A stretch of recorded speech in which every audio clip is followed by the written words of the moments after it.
Welcome back to another episode of School of Airway. Been teaching a couple of doctors, no nurse practitioners or physician assistants yet. Some doctors or residents and attendings. So I'm going to re-elaborate some things. Fiber optics is how you're taught and what you're comfortable with. I'm still not comfortable through the mouth, is because I probably lack the ingredients to topicalize correctly the base of the throat. And if you numb the back of the throat, including the tongue, even the soft palate, the patient can probably tolerate the procedure without gagging. Now, some patients, if you're doing them difficult intubations and they're not doing well, despite your NIV or supplemental oxygen, Lasix, antibiotics, pulmonary toilet, and bronchodilators, they may need intubation. So it'd be foolish to do RSI on all of them. And my goal in the next 12 months, as I educate myself, I get to educate my residents, and in the manner that if I'm prepared, they'll be prepared. Okay, so again, patients is hypoxic, not doing well. What's your strategies, right? So people would do the kamikaze, give them more RSI, fail, and throw in a supraglottic device like an LMA or a King LT. Now, LMA or an intubating King LT, and it exists in Germany. VBM is selling it through Ambu, but I've yet to see anything surface in the United States yet. I wish I could go to Germany and buy one.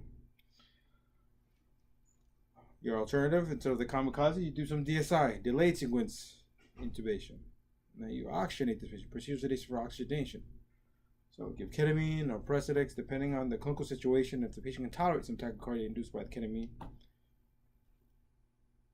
NIV, if you don't have that, CPAP or BiPAP, maybe you have to do some old school BVM with PEEP. And maybe this is all you have to allow some positive pressure, pressure support to decrease the work of breathing for this patient. That would be a lot more active work, but it may work. RSA, it's not something I invented. It's been done in New Mexico already. It's been even rehearsed by people from other countries. Well, mostly the DSI. The RSA, I misspoke. I've been talking about it in Italy and Rome because it makes sense to me. If I don't have NIV and the guy's crashing, bad things are about to happen. Give the RSI drugs to the kamikaze, and my version of a safer version of kamikaze, instead of going with a DL blade and not providing oxygenation while you're intubating, get the rescue oxygenation device in there. All right, intubating King LT and ST in the future, or intubating LMH, which exist already. All right, get the SATs up. If you get the SATs up, you got time to play.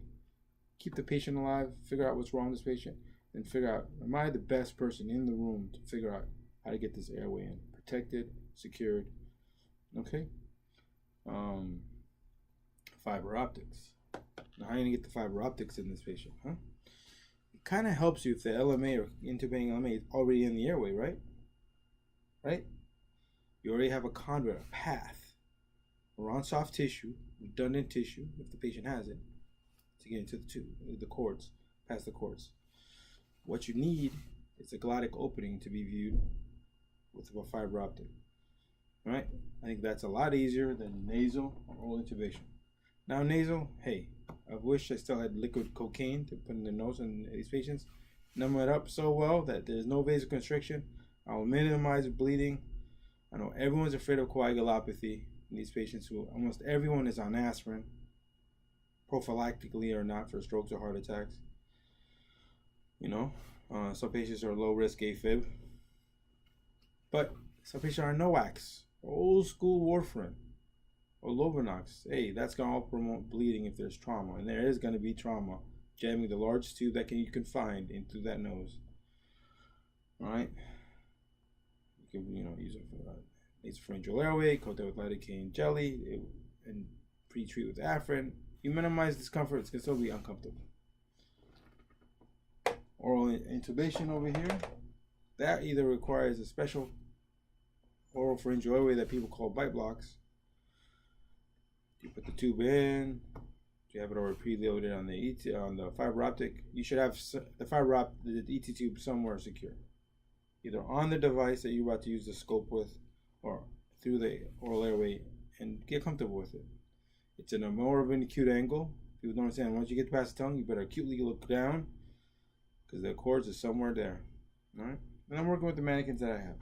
No one's volunteering to intubate themselves. Rarely. I'm not paying them. With beer, with food, burgers. So these mannequins, I love them. I volunteer for all these things I do to them. All right. This is Bob. He has no arms, no legs. You can call him Matt, I guess. No arms and no legs. All right.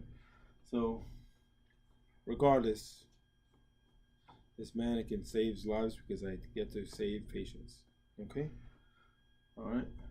So, if I have a fiber optic scope, I have an intubating LMA or an intubating King LT. That's probably the easiest way of using the fiber optic. Fiber optics may be needed for patients who can't access the mouth. All right. Acute angioedema, bad ludus angina, thermal injuries, and you want to go through the nose just to check out the cords. And if they're kind of getting swollen by every minute that passes, hey, have a preload ET tube and intubate. Acute and allergic reaction. There are things that the fiber optic can do. All right. And don't ever forget, with the neck's intact, that's always your backup. The Wolverine with one blade, not three. Please come back for another episode of School Airway. Bye bye.